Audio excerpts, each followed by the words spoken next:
Mesdames, Messieurs, bienvenue. Resté cloîtré chez lui, plus de mois déjà, sous forte surveillance policière faite de contrôles tous azimuts, l'ancien chef d'État béninois et président d'honneur du parti de l'opposition FCBE, Thomas Boni Yayi, n'est décidément pas au bout de ses peines. Il y a quelques jours, est-il encore besoin de le souligner, le 7 juin, pour être plus précis, il a été visé pour être auditionné chez lui, à son domicile. Pas de mobile officiellement brandi au dire de ses avocats, mais certaines indiscrétions évoquent, mesdames et messieurs, la violence post-électorale. Ses avocats, dépités de la situation et inquiets pour sa santé, parlent d'injustice et d'acharnement contre leur client. Un client au statut bien particulier au regard de la constitution béninoise et de certaines conventions régionales. Entre autres, le protocole de la CEDEAO, argue-t-il, sans embâge. Interpellation de Boni Yayi. Un cas d'équité ou de violation des droits humains. C'est le thème en débat ce jour. Pour le numéro de cette date-ci, de votre émission 100% Bénin. Et déjà sur ce plateau, pour nous édifier, Maître Paul Kato Adita, avocat au barreau du Bénin, il n'est plus à présenter. Mais l'homme n'est pas sur ce plateau rien que pour sa technicité. Il est désormais le des avocats conseillers de Thomas Boni Yayi. Et c'est beaucoup plus à ce titre qu'il nous accompagne pour les instants d'éclairage et de précision. Maître Paul Kato Adita, bonjour. Bonjour. Et merci de répondre à notre invitation. Une période plutôt de forte sollicitation pour vous, mais vous êtes là et éclairage oblige, parce que beaucoup de zones d'ombre autour de ce nouveau dossier. En face de lui, Fidèle Ayena, politiste, il est enseignant, chercheur à la faculté des droits et sciences politiques de l'université d'Amérique-la-Vie. Et ça fait un petit moment par ici. Il a aménagé son agenda pour être aussi à nos côtés. Fidèle Ayena, bonjour. Bonjour, joyeux étranger. Merci d'être à nos côtés. C'est moi. Le 7 juin dernier, tous avaient le regard tourné vers le domicile de l'ancien président Thomas Boni Yayi. L'homme devrait être entendu par un magistrat instructeur. Quoique ce dernier ait pu effectuer le déplacement, l'audition n'a pu se tenir en raison, annoncent les avocats, de l'état de santé de ce dernier. Un état de plus en plus critique. Nous y reviendrons. Mais Paul Kato Adita, lorsqu'on évoque cette nouvelle situation, beaucoup s'interrogent, beaucoup de choses se disent, mais que retient-on précisément parlant de cette audition? Disons que, d'abord, je vous remercie de m'avoir invité à ce débat. Je vous en prie.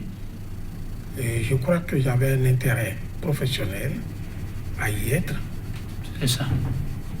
Parce que vous avez précisé, cela est très important pour vos auditeurs, de savoir que je suis ici, non pas parce que je suis simplement un avocat, mais je suis surtout l'avocat de M. Yayi Boni dans cette affaire de son interpellation. Tout à fait. Et je dis là le 5 juillet dernier. Et disons que il faut être certainement du milieu de notre profession pour pouvoir appréhender certaines choses, certaines circonstances autour de cette démarche d'auditionner l'ancien président, M. Boni Yayi. Et sinon, dans le commun des gens dans la rue, partout, on ne trouverait pas, on ne voyait pas, trouverait pas peut-être pourquoi on se gêne pour dire on va aller de l'autre côté. Non, c'est pas ça. En attendant de rentrer dans le fond, je peux vous dire que pour nous, avocats de M. Yayi Boni, l'audition de Yayi Boni en ce moment nous paraît suspecte. L'audition? Oui, nous paraît suspecte. Et c'est parce qu'elle nous paraît suspecte que nous avons l'attitude que nous avons aujourd'hui. Je vais le développer. Ok, je reviens, mais avant de donner la parole à votre vis-à-vis, on a entendu l'un de vos collègues parler de deux formes d'audition. Audition à titre de témoin ou audition pour spécifier quelque chose qui vous est peut-être reproché. Mais dans un cas ou dans un autre, il faut forcément signifier au concerné ou à ses avocats ce qui lui est reproché. Alors la question de savoir, jusqu'à l'heure où nous parlons, nous avons parlé de certaines indiscrétions qui renseigneraient que ce soit des violences post-électorales qui seraient en cause. Est-ce que officiellement, déjà, là, vous êtes informé du mobile de l'audition annoncée de votre client. Nous ne sommes pas informés du mobile. Officiellement, Pas encore. Mais nous savons le cadre dans lequel il va être entendu et le contexte. À partir du contexte, à partir des réalités de notre milieu professionnel, parce que quand même nous sommes des avocats formés pour. Et il y a eu de la pratique. Je dis et je reprends ce que j'ai dit tout à l'heure. Cela nous paraît suspect. Et c'est pourquoi nous avons réagi. C'est-à-dire, je vais répondre à votre question lorsque nous allons rentrer dans le fond. Ok. Parce que vous m'amenez certainement à vouloir rentrer dans le fond. Je donne la parole à votre vis-à-vis, Fidèle Aïda. Vous suivez aussi de très près ce sujet. Il paraît qu'à l'université, ça fait pas qu'un objet d'intérêt national, mais un objet d'intérêt scientifique. Oui, je vous remercie, Joël Yetonji, pour m'avoir associé à ce plateau. Évidemment, la question de l'interpellation, ou de l'audition plutôt, de l'ancien chef d'État, Thomas Boni-Yayi, suscite au-delà, pas seulement à l'université, pas seulement un intérêt scientifique, mais suscite en vérité un regain d'attention de la part du peuple entier, le peuple béninois. Pourquoi? Parce que c'est quand même un leader politique, c'est quand même un homme politique, pas n'importe lequel. Et donc, comme l'a rappelé maître Paul Kato Atita, tout à l'heure, autant pour moi, évidemment, cela met en exergue un contexte, je dirais même un double contexte. Un contexte politique qui, avec ses ramifications, a des liens avec le contexte de suspicion. Voilà. Donc, Maître a dit tout à l'heure qu'en tant qu'avocat conseil, ils ne savent pas les mobiles qui se cacheraient derrière cette audition recherchée de l'ancien chef de l'État. Et donc, vous voyez la spéculation à travers le pays de savoir quels sont les mobiles. Est-ce que c'est des mobiles politiques ou est-ce qu'il y a de véritables motifs juridiques derrière? Donc, c'est une question. Au-delà de la curiosité scientifique, c'est quand même une question qui peut focaliser l'attention de tout un chacun de nous tous. Oui, on en est là quand le jour J, le 7, d'apprendre que le magistrat instructeur a effectué le déplacement.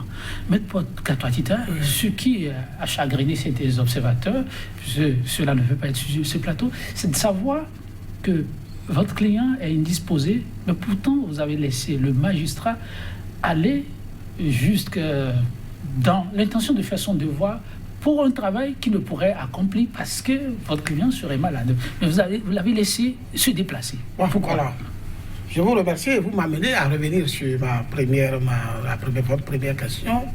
Je disais tout à l'heure que le contexte de son audition nous est apparu suspect. Et là, je vais l'expliquer. Allez-y, vous débouchez sur la question. Alors, vous voyez, le schéma procédural, c'est le suivant. Lorsqu'il a eu une infraction qui est supposée commise, il a une enquête qui est enclenchée par le biais des OPJ. Et dans le cas présent, les événements des 1er et de 2 mai, il a eu les officiers de police judiciaire qui se sont emparés de quelques manifestants qu'ils ont dû arrêter, interpeller et auditionner dans les locaux du commissariat, différents commissariats. Ils ont établi des procès-verbaux. Je vous dis, à aucune de ces étapes, M. Yaïbouni n'a été appelé à être entendu. Il n'a pas été appelé à être entendu par aucun officier de police judiciaire. C'est important de noter ça. Donc, les enquêtes de police se sont passées sans lui. Mais ces enquêtes se sont déroulées sous le regard du procureur de la République. Je dis bien, sous le regard permanent et quotidien du procureur de la République, qui est un magistrat, qui surveille, à qui on raconte matin, midi, soir, qui contrôle, investiguer comme ça, interpeller telle personne, faites comme ça. Pendant tout ce temps qui a duré 8 jours, Parce que la garde à vue ne peut pas durer plus de 8 jours dans notre pays. 8 jours. Aucun OPJ n'a dû interpeller M. Yaïboni. Le procureur de la République n'a pas cru devoir non plus demander qu'il soit interpellé, sinon il aurait été interpellé. Et c'est en cet état que la procédure a été ramenée au parquet de Cotonou. Également, pour un contrôle par le parquet, lequel parquet, après contrôle, n'a pas cru devoir également à ce moment-là dire aller auditionner M. Yaïboni, mais à renvoyer simplement, purement et simplement, les personnes interpellées et appréhendées devant le tribunal de flagrant délit pour l'audience du 28 mai 2018. Audience à laquelle j'étais présent. Alors, lorsque on arrive à ce stade-là, il faut se poser des questions. Qu'est-ce qui a pu justifier l'interpellation postérieure de quelqu'un dont le nom n'avait jamais été cité auparavant? Et vous allez comprendre, et tout le monde a suivi dans ce pays, que lorsque le juge de flagrant délit de Cotonou s'est déclaré incompétent, il y a eu une conférence de presse qui a été donnée ici, dans les locaux du palais de justice, par le procureur de la République, pour justifier pourquoi cette décision. C'est des faits rares. Il n'en aurait pas besoin. Mais pour des professionnels que nous sommes, oui, lorsqu'on suit de très près les propos du procureur de la République, il dit que cette incompétence a été prononcée parce qu'il faut que le juge d'instruction puisse mener des investigations, aller rechercher les commanditaires. Et ce mot commanditaire a parcouru tout le pays. Écoutez, à partir de ce moment-là, quand on est avocat, quand on a une certaine expérience, de certaines natures de procédures, on sait là où on veut en venir. Donc nous savions déjà ce qui pouvait arriver. Vous savez ce qui pouvait arriver. Donc, effectivement, nous nous sommes retrouvés devant le juge d'instruction. Nous avions engagé les premières auditions,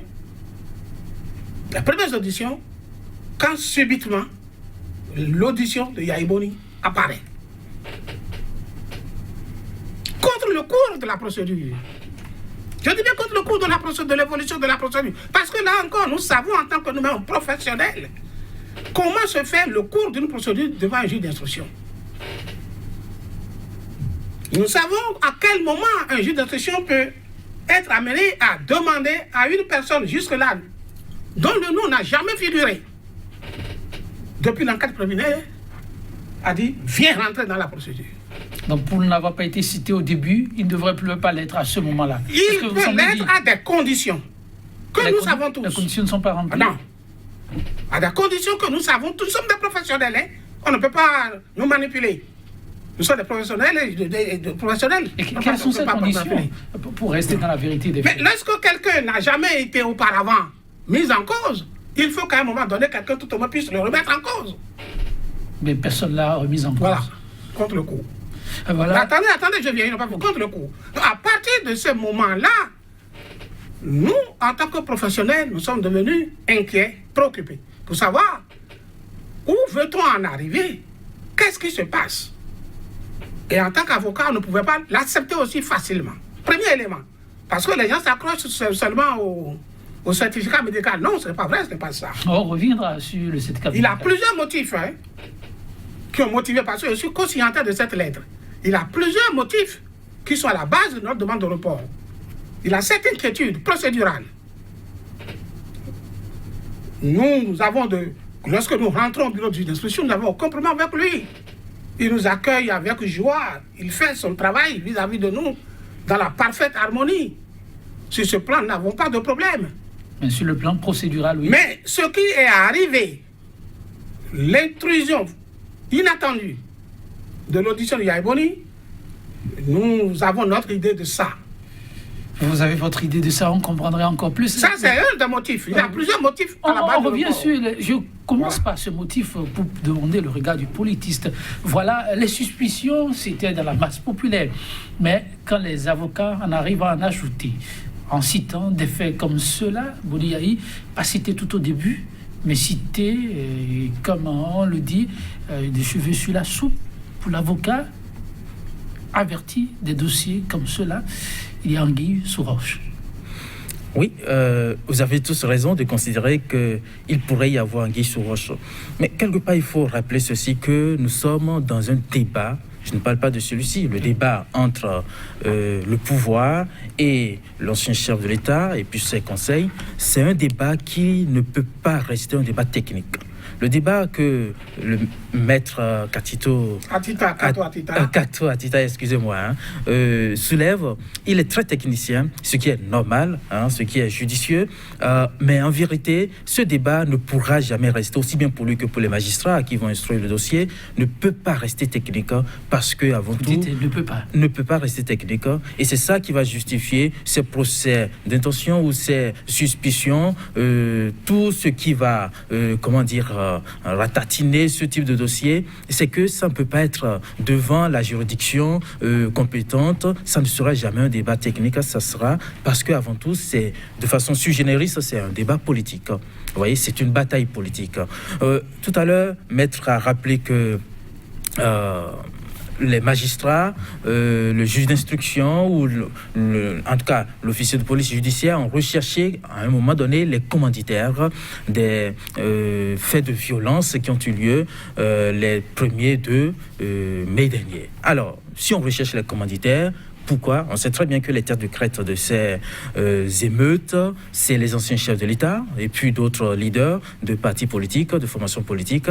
Et donc, voyez-vous, lorsqu'on commence par rechercher les têtes de crête, qui ne sont que des têtes de crête politiques, ça veut dire que nous sommes dans un débat politique. Évidemment... Mais quand on dit ça, oui. Officiellement, rien n'a dit qu'on recherche des têtes de crête politiques. Non, je vous dis qu'il y a une sorte de déteinte de la personnalité des personnes recherchées. Quelque part derrière cette joute, je dirais, judiciaire, il y a quand même une déteinte de leur personnalité sur le fond même du débat. Ce n'est pas des citoyens lambda comme tout le monde. Il y a Iboni, même l'autre chef d'État, l'ancien chef de l'État, Nicéphore Dieudonné Soglo. Voyez-vous, finalement, si on cherche les commanditaires, on finira par le retrouver lui aussi. Vous voyez, donc, quelque part, c'est un rebondissement du débat politique initialement intervenu entre les deux factions politiques. Rebondissement, débat politique. Le politiste nous en dira davantage tout à l'heure. Mais en dehors de cet aspect, vous dites qu'il y a d'autres aspects moins importants. Il y a d'autres aspects. Alors, cet aspect que je viens d'évoquer, nous l'avons souligné. En filigrane, bien sûr, en disant au juge, il n'avait pas d'urgence à aller auditionner M. Yaya Iboni. Parce que, je le répète, nous sommes des professionnels formés pour... Et qu'est-ce que le juge vous a répondu ? Attendez. Lorsque nous sommes dans une situation pareille, et que l'on doit entendre quelqu'un, monsieur le journaliste, excusez-moi de le dire, nous le savons parce que nous sommes formés pour, à partir des faits, à partir des dépositions des uns des autres, nous pouvons nous-mêmes avoir la conviction de qui va être entendu. Que l'on veille ou non, il va être entendu. Et nous avons nous-mêmes la conviction de qui peut être entendu comme un témoin ou qui peut être entendu comme mise en cause. Nous en avons soit formés pour. Donc, en tant que professionnel, il n'était pas très séant qu'on cherche à nous mener un peu en bateau. C'était ça aussi. Alors, non, attendez. Et nous l'avons dit. Il fallait donc faire un report. Mais, deuxième chose, nous l'avons souligné dans la collecte parce que ce n'est pas seulement un syndicat médical. Monsieur Yaya Iboni est séquestré. Vous aviez évité d'utiliser le mot, mais c'est une séquestration parce que ce n'est pas autorisé nulle part. Ce n'est autorisé nulle part par un texte de la République du Bénin. Ce qui se fait avec Yaya Iboni à Kadiaou. Et nous avions dit, après près de 40 jours de cette séquestration-là, l'état d'âme de Yaya Iboni, 70 ans environ, sinon peut-être plus, parce que nos anciens en ce moment-là n'avaient pas de date de naissance des jugements supplétifs. Alors, dans ces conditions, un homme de ce rang, se retrouvant dans ce contexte, je dis, on ne peut pas imaginer les conséquences sur son psychique, sur son mental. Vous voulez dire que les conditions dans lesquelles votre client se trouve aujourd'hui peuvent l'affaiblir mentalement. Oui, bien sûr. Il ne peut pas bien répondre aux questions. Ça veut dire, ce qui se passe, je l'ai qualifié de torture. Et je vais vous encore le réexpliquer. Un mécanisme très ancien du Moyen-Âge qui consiste... Non. La souffrance morale qui entraîne la souffrance physique, qui consiste à malmener quelqu'un détenu quelque part sur des jours, des semaines, des mois, et a dit, viens, sors, nous allons t'entendre. C'est cela. Nous avons expliqué que dans ce contexte, après 40 jours qui compte se poursuit, on ne peut pas l'entendre dans un contexte pareil, militarisé et de torture morale. Parce que ce qu'il veut dire au juge sera exploité par le juge. Et il peut être exploité contre lui. Nous voulons qu'il soit dans un état serein, de sérénité, pour être entendu. C'est le droit le plus minimum, le plus absolu de quelqu'un. Nous l'avions demandé, c'est dans la correspondance. Alors, pour l'enseignant-chercheur qui suit le technicien de droit, Boliaï, ce n'est pas un genou, comme on dit, a une certaine expérience, un parcours, ancien chef d'État, 10 ans, pas rien. Alors, lorsque autour de lui, il y a des policiers, est-ce que c'est un facteur qui peut vraiment affecter le psychisme d'un homme de ce rang pour ne pas pouvoir répondre à des questions de magistrats? Vous savez, je ne peux pas répondre ici comme un psychologue, comme un psychiatre. C'est sûr. Voilà. Mais ce que je peux dire, c'est que il faut s'en tenir aux faits bruts, qui ne sont faits par les actualités. C'est pour dire ceci. Nous apprenons qu'il y a un siège en quelque sorte, un siège policier, une présence militaire autour de la résidence de Yahya Boni. Ça, c'est ce que nous disent les éléments de l'actualité. Là, pour apprécier, il faut savoir, parce que les militaires ou les policiers qui ont en quelque sorte assiégé, le terme ou le verbe est trop fort, mais bon, c'est ce que je trouve en ce moment pour qualifier la situation, qui aurait assiégé le domicile de Yahya Boni. Il relève d'une autorité. L'autorité a été sollicitée pour s'expliquer là-dessus. Et que dit l'autorité? C'est que maintenant, ce n'est pas pour qu'il soit assigné à résidence, mais c'est pour qu'il soit sécurisé. C'est pour sa sécurité. Bon, est-ce que de façon très orthodoxe, c'est de cette manière que la sécurité d'un ancien chef de l'État peut être assurée? C'est quid de la situation, de cette question-là. Alors, pour la partie concernée même, Yahya Boni, son entourage, ils considèrent qu'ils sont séquestrés. Maître Kato Atita l'a dit tout à l'heure. Donc, ils se sentent séquestrés. Ils y voient même une torture morale. Voyez-vous, on a deux versions. Et que tout cela se ramène au constat préliminaire que nous avions fait ici, d'entre-deux jeux, pour dire que nous sommes dans un double contexte. Plus sérieusement, un contexte politique, mais qui aujourd'hui se veut un contexte technique par la judiciarisation de la question. Voyez-vous le rebondissement judiciaire de cette question. Alors, il y a, pour les uns, c'est un siège polycologique, dans le sens où c'est pour apporter la sécurité à l'ancien chef de l'État, mais pour les autres, c'est un siège politique. Donc, il y a une résidence, une assignation à résidence, donc une séquestration. Voyez-vous, quelque part, et c'est là, j'en viens à notre démocratie qui reste jeune.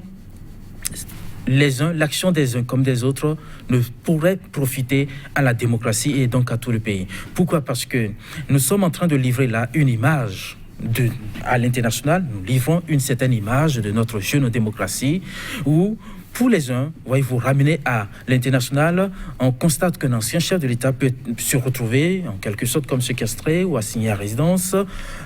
Ça ne glorifie pas notre démocratie, qui est considérée comme une démocratie phare, avec le renouveau démocratique, qui est considérée comme un exemple dans la sous-région. Ça ne glorifie pas donc notre démocratie. Et pour les autres aussi, voyez, exacerber le champ politique, ce ne sera pas bon non plus pour la démocratie, parce que nous allons finalement offrir, nous n'allons pas rendre service finalement à notre pays. Vous voyez, et vous savez très bien, la CEDEAO, toutes les organisations internationales s'intéressent beaucoup à la question. Je veux dire par là que le gouvernement ou le pouvoir en place doit faire en sorte que cela ne soit pas contre-productif. Si vraiment ce qui est visé, c'est pour sécuriser l'ancien chef de l'État, il faut revoir la manière pour savoir, se poser la question, savoir est-ce que c'est la bonne bonne manière. Il ne faudrait pas que la balle qui est tirée soit quand même une balle qui, finalement, se retourne contre ceux qui l'ont tirée. On tous le souhaite que ce ne soit pas une balle qui fasse de dégâts, mais pour les avocats conseils, je reste avec vous avant de me retourner vers Paul Kato Atita, il faut impérativement enlever ou débarrasser ce qu'ils appellent état de siège. Débarrasser les lieux. Pensez-vous, face à une version qui dit on sécurise le chef parce que l'État reste souverain. L'État peut aussi avoir des informations que le citoyen lambda n'a pas. L'État qui dit vouloir sécuriser l'ancien chef d'État et les avocats qui disent on enlève les officiers présents sur les lieux pour pouvoir permettre à l'homme de souffler un tout petit peu. Ça peut être un élément important dans la suite de la démarche. Vous avez dit que l'État peut avoir des informations que le citoyen lambda ne possède pas. Tout à fait. Mais dans ce cas, comme c'est une démocratie, il faut mettre tout sur la scène politique. Parce que là où nous sommes aujourd'hui, plus rien ne se fait dans cette affaire sans que il y a une médiatisation de ce qui se fait. Le moindre truc qui se passe là aujourd'hui à Kagiroun, c'est déjà dans les réseaux sociaux, c'est déjà partout dans la presse. Et avec tous ces liens de ramification avec ce qui peut se passer à l'intérieur du pays. Voyez-vous ça? Donc je pense que pour la transparence, s'il y a des informations que détient la partie exécutive, ce serait de les mettre sur la table et de dire que ces actions sont justifiées par telle ou telle information. Donc, rester là et maintenir le dispositif tel qu'il est, et au contraire même l'exacerber, c'est contre-productif. Et vous savez, quand je dis que nous sommes dans un contexte politique, ça veut dire qu'au fond, il faut imputer la qualité de politique à ce qui se passe. Et pour imputer la qualité de politique, de fait politique à ce qui se passe, ça veut dire qu'il y a un effet de politisation. Et l'un des vecteurs de la politisation, c'est la médiatisation.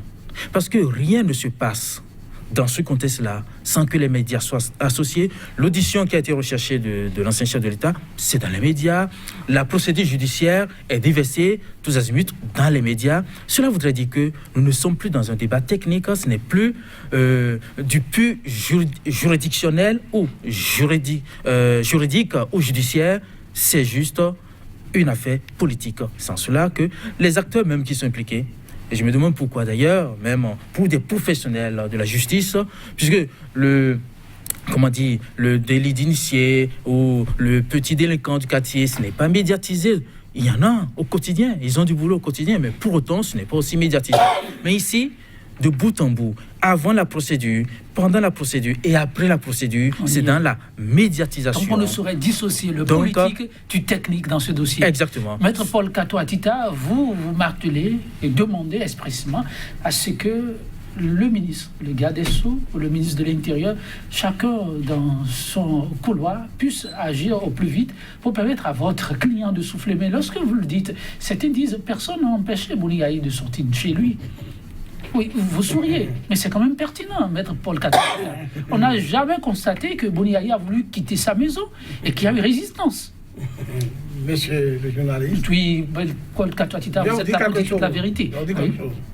Ne soyez pas surpris si vous apprenez que dans les prochains jours, peut-être, ceux qu'on a placés là, on aurait reçu l'ordre de défoncer sa porte, de rentrer, de le prendre, madame militaire et sortir. Dites que ça, c'est une blague, une mauvaise blague que vous faites sur ce plateau. Non. Nous sommes au courant de tout ce qui se trame contre la personne. Défoncer sa porte, pourquoi? Alors c'est pour vous dire. Le magistrat, par exemple, quand il est parti... Il a très bien raison, tout ce qu'il dit là. C'est un politologue, je le suis avec admiration. Le fait politique, l'influence du fait politique dans le judiciaire, il le démontre. Tout à fait, mais lorsque vous dites, vous sautez vous dites de ne pas être surpris si on vous annonce. Ah oui, ce n'est pas surpris. Mais ce sont des légalistes qui sont là. Ne sommes pas seulement dans le fait juridique et judiciaire. Il y a des implications politiques. Et je vous ai dit tout à l'heure, en commençant, que l'idée d'aller entendre M. Yaïboni ne nous paraît pas sans arrière-pensée politique. Je l'ai dit d'une manière voilée. En tant que professionnels, parce que nous savons comment les choses se déroulent, je vous dis, il y a eu nécessairement un intrus qui est resté quelque part et qui a dit, faites ça. Voilà. Pour perturber l'équilibre, amener un élément nouveau, inattendu dans l'équilibre dans la méthode du juge. Mais nous ne sommes pas des enfants, nous sommes des professionnels. Nous sommes formés aussi. Votre doléance auprès du ministre de l'Intérieur ou du garde des Sceaux a-t-elle reçu une oreille attentive? Non, mais nous disons ceci. Le siège qui est là, le siège qui est là, pour qu'on transforme la maison de Yaya Boni en un lieu de tribunal, n'est pas favorable à une audition sereine. Parce que le siège, il faut quoi? L'État devrait assurer sa sécurité en lui fournissant de gardes de corps. C'est ça dans les thèses. L'État lui avait fourni. L'État a retiré tous les gardes de corps, il a longtemps déjà. Il a longtemps déjà. Il a longtemps déjà que l'État a retiré à Yaya Boni. Il a longtemps que l'État a retiré, le gouvernement a retiré à Yaya Boni les privilèges liés à son statut d'enseignant d'État. Mais maintenant, je continue sur les motifs de l'aéroport. Oui, allez-y. La lettre. Le troisième motif, nous avons expliqué au juge qu'il a eu appel. Parce que les dossiers dans lesquels le juge voulait entendre M. Yaya Boni, ces dossiers ont été finalement frappés d'appel. Nous l'avions dit. Donc vous avez des précisions par la suite. Nous avons précisé. C'est le troisième motif. Et le quatrième, tout ça revient à un quatrième motif, que ça qui est connu dans le public, son état de santé. Avant d'évoluer, dites sérieusement, l'histoire d'état de santé, elle n'est pas inventée de toutes pièces. Bon, je dis histoire. Mais je vais vous rappeler, excusez-moi, je vais vous rafraîchir la mémoire. Vous étiez dans le Bénin, ici. Tout à fait. Dans les années 2013, je crois, 2012, on a parlé affaire tentative d'empoisonnement. Vous avez entendu l'état de santé de Yaya Boni, que c'est un monsieur qui vit uniquement sur médicaments. Ça a été dit publiquement dans les journaux. Il a dit que rien ne se passait autour des raisons politiques, sans faire référence à la politique. Mais, il ne vivait que de médicaments. Mais si ça, c'est et vous avez lu le livre du juge d'instruction, tous les médicaments. Donc, attendez, donc M. Yaya Boni est un homme. Donc, M. Yaya Boni est un homme, par nature, depuis des années, qui a une santé fragile et qui ne tient que grâce à ses médicaments. Donc, certains noms sont connus du public parce qu'aujourd'hui, il figure dans un livre qui est vendu. Alors, donc, ce qui lui arrive depuis 40 jours de séquestration ne doit pas surprendre. Et attention, et là, peut-être les gens n'ont pas vu le certificat médical. Il n'est pas du mois de juin. Ah, votre certificat médical? Ah non. Le certificat médical est d'une date. Ça ne date pas du 6 juin. Non, il est d'une date à laquelle personne ne pouvait imaginer que Yaya Boni serait entendu par un juge. Ou le dossier judiciaire n'existait même pas. Pour nos téléspectateurs, c'est quelle date inscrite? Ah oui, c'est le 15 mai. 15 mai 2019. À un moment où le juge d'instruction n'était même pas encore saisi de ce dossier. À un moment où le tribunal de Fréquence n'était même pas encore saisi de ce dossier. À un moment où personne ne pouvait imaginer qu'on viendrait en arriver à dire auditionner M. Yaya Boni. C'est le certificat du 15 mai 2019. Il n'est pas récent. Oui, il n'est pas certificat médical lié à la convocation qui est venue hier. Il est sorti aujourd'hui. C'est cela. Ah oui. Il ne faut pas oublier que M. Yaya Boni, depuis qu'il a quitté ses charges de chef de l'État, il est devenu aussi consultant international. Et il anime des conférences. Il a des engagements à l'étranger. C'est vrai, mais il bénéficie d'une assurance maladie. Il a des engagements à l'étranger. Donc, il a pu avoir déjà depuis longtemps, avec ses partenaires, des problèmes. Il se justifie. Je ne peux plus venir. Il justifie. À ce moment-là, personne. Ce n'est pas un certificat, la convocation du 5 juillet. Fidèle Aïna, là, à tout ce qu'on peut présenter comme situation qui pousse à réflexion, il y a la question de santé qui évoque désormais les avocats. Contrairement à ce qu'on a pu entendre dire, il ne s'agit pas d'une convocation qui date du mois de juin. Du certificat médical, voilà, et le certificat médical daterait plutôt du 15 mai. Je parle au conditionnel ou bien... Ça date du 15 mai. Je peux être précis. J'ai perdu son pièce médicale l'a présenté à la conférence. Je peux être précis pour dire que lorsque j'ai vu la date, j'ai failli demander à mon confrère, mais qu'est-ce que ça vient chercher? Ça ne cadre pas, rien du tout. Mais je me suis rendu compte que le médecin l'a mis en suivi médical pour 2 mois. Ah, ouais. Mais de 15 mai. De fait nouveau, oui, Boni a désormais une situation un peu fragile du fait de sa santé. Une pièce qui, pour les avocats, compterait dans la suite de la procédure. Oui, moi je pense que le fait d'avoir excipé un certificat médical ne saurait en tout cas, en tout état de cause, ne saurait justifier que Yaya Boni a eu envie de fuir la justice. Vous voyez, quand on analyse un peu le discours de l'homme, c'est quelqu'un qui, tout récemment encore, pouvait dire que vous ne pouvez faire ceci ou cela sans passer sur nous. Donc c'est quelqu'un, voyez-vous, ses descentes sur le terrain, qui a tenté de manifester contre même des policiers. Vous voyez, il a le courage de ses mots et de ses actes. Donc je ne crois pas qu'il puisse se défausser un peu derrière une certaine audience audition par le juge d'instruction. Et donc, le certificat médical, moi, à mon analyse, n'a pas été juste une raison excipée comme cela pour fuir ses responsabilités. Si toutefois, il est impliqué et qu'il y a des choses à lui reprocher, je pense qu'il aura l'adresse nécessaire pour le faire. Voilà. Et je pense que dans ce débat, si je ne suis pas médecin, je ne suis pas son avocat conseil non plus, je ne suis pas proche de lui pour savoir quel est son état de santé, mais je pense que ce que nous savons sur l'homme à partir de ses actes, de ses actions, de ses discours, c'est quelqu'un qui va rechercher aussi toujours l'occasion d'aller parler. Ne pensez pas une seconde que si l'occasion était donnée à Yahya Boni d'aller être auditionné, il ne va pas ramener la question à sa juste valeur, à sa juste mesure, sur l'échiquier politique.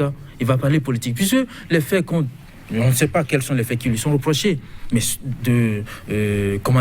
on doit faire de la spéculation comme tout le monde, on pensera bien que c'est par rapport aux activités politiques récentes dans ce pays. Et donc, son discours, ses réponses vont rester politiques. Je ne pense donc pas qu'il veuille se cacher derrière un certificat médical pour ne pas se présenter au juge. Alors, pour la situation qui est la sienne, toujours parlant de l'audition, Maître Paul Kato Atita, vous aviez évoqué qu'il ne saurait y avoir non plus d'audition dans ces conditions, rappelant des conventions comme le protocole de la CEDEAO.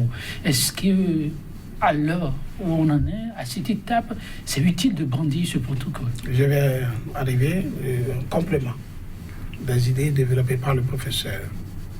Monsieur Yahya Boni dit ceci: qu'on me laisse me soigner, que je recouvre ma santé. J'irai moi-même dans le bureau du juge. Elle vous a dit ça? Ah oui.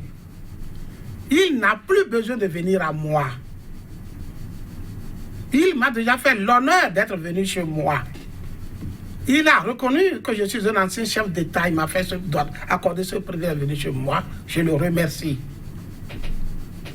Mais la prochaine fois, si on me laisse me soigner, je vais lui demander de rester dans son bureau. Et je viendrai moi-même dans son bureau. Sur cette question, est-ce qu'on a empêché d'aller se faire soigner? Ben, quelle assurance il a avec tout ce qu'on a mis sur son portail? Il a encore récemment un conteneur et barricadé, bloqué son portail, tout et tout. Mais vous voyez, il a une évidence. L'ancien chef de l'État, le premier président démocratique de l'aide de renouveau démocratique, le président Nicéphore Soglo est allé là, il a été refoulé. Il a protesté, nous avons lu tout ça dans la presse.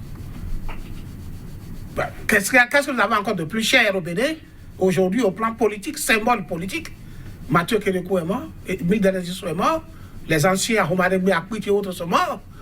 Le seul aujourd'hui, historiquement, symbole vivant du renouveau démocratique, qu'est-ce que nous avons plus que Nicéphore Denezissou?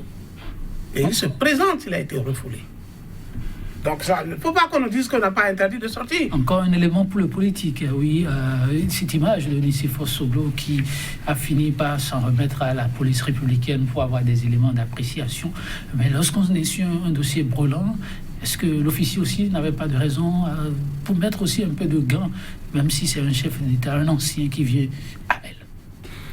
Bon, vous savez, je vais toujours rester dans le contexte politique actuel pour expliquer l'action des uns et des autres. Nicéphore Dieudonné Soglo, comme Yahya Boni, tous se sont illustrés ces derniers moments par des actions assez fortes sur le terrain. Qu'on se souvient de Nicéphore Soglo qui est allé jusqu'à Brican pour essayer de demander, en tout cas sur l'échiquier politique, de demander à nos concitoyens de ne pas aller aux élections, etc. Donc, et qu'on se souvient de Yahya Boni, ensemble, ils se sont retrouvés à faire ce travail une activité politique assez exacerbée. Et je pense que c'est sous la grille de cette activité politique qu'ils sont aussi regardés, non plus sous la grille de l'ancien, en tout cas de le statut d'ancien chef de l'État. Comme l'a rappelé Maître Kato Atita, oui, voilà. C'est quelque part déplorable pour notre démocratie parce que nous avons besoin des anciens chefs de l'État. Kérékou et puis tous les autres ne sont plus là. Nous avons Soglo, nous avons Yahya Boni aujourd'hui.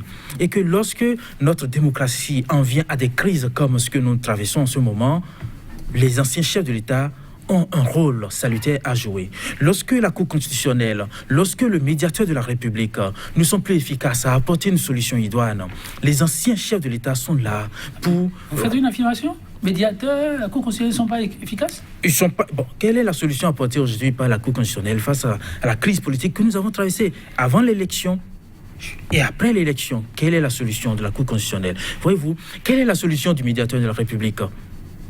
On n'en a pas. Donc, mais les anciens chefs de l'État, à un moment donné, comme on a pu connaître les assemblées, les assises nationales sous la coupole des anciens chefs de l'État, c'est une image importante qui peut rassurer, l'opinion. Fait cause pratiquement pour l'opposition.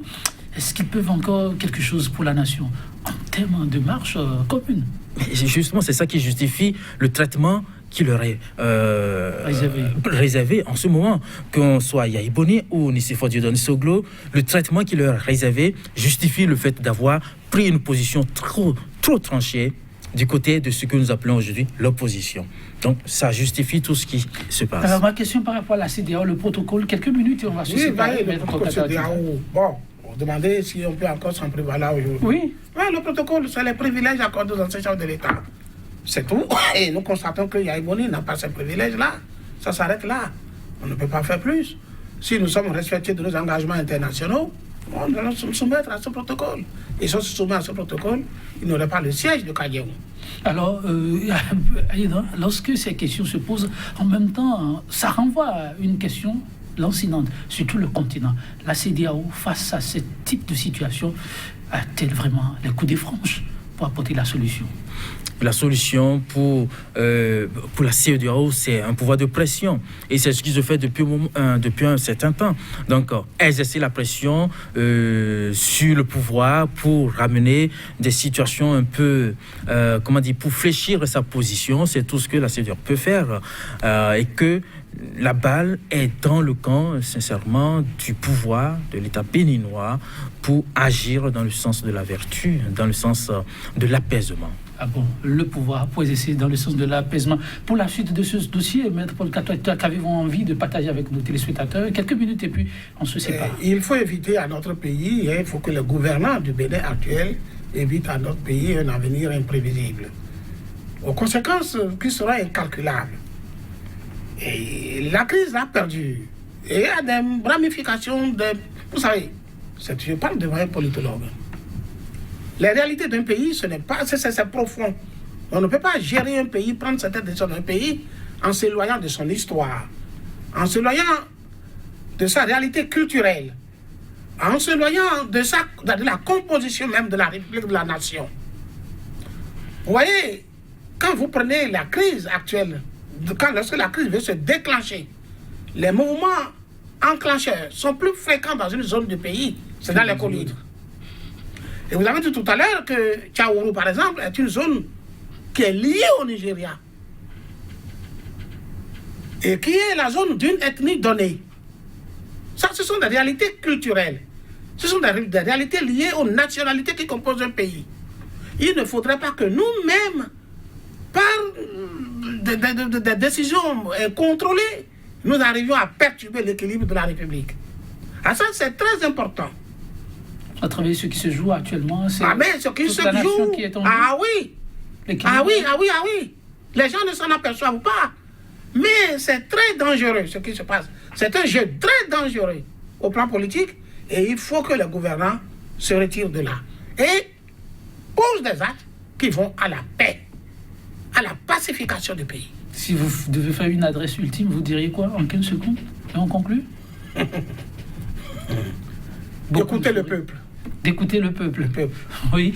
Fidèle Ayena, votre adresse ultime, on va clôturer cette émission. C'est que les uns et les autres aillent vraiment dans le sens de l'apaisement. Et je vais rappeler cette citation de Gustave Le Bon, c'est un psychologue, un sociologue des foules, qui dit ceci: le progrès démocratique, ce n'est pas abaisser l'élite vers la foule, mais c'est d'élever la foule au niveau de l'élite. Le progrès démocratique, vous reprenez? Le progrès démocratique, ce n'est pas abaisser l'élite au niveau de la foule, mais c'est d'élever la foule au niveau de l'élite. Merci à vous, Fidèle Ayena. Merci également à vous. Maître Paul Kato-Atita, chers téléspectateurs, l'émission d'aujourd'hui, on l'arrête ici, quitte à se retrouver demain, on espère, pour des événements heureux à partager avec vous dans les tout prochains jours. Le Bénin en a besoin, la sous-région tout entière. L'émission du jour, on la clôture sur cette citation de Fidèle Ayena, de Gustave Le Bon. Voilà, Gustave Le Bon, je vous la rappelle plus. En tout cas, l'essentiel, ce n'est pas de rabaisser l'élite vers la foule, mais amener la foule vers l'élite. Je la simplifie comme ça pour vous. À très bientôt pour un autre plateau de 100% Bénin. Retrouvez-nous avec toujours la même disponibilité. Au revoir.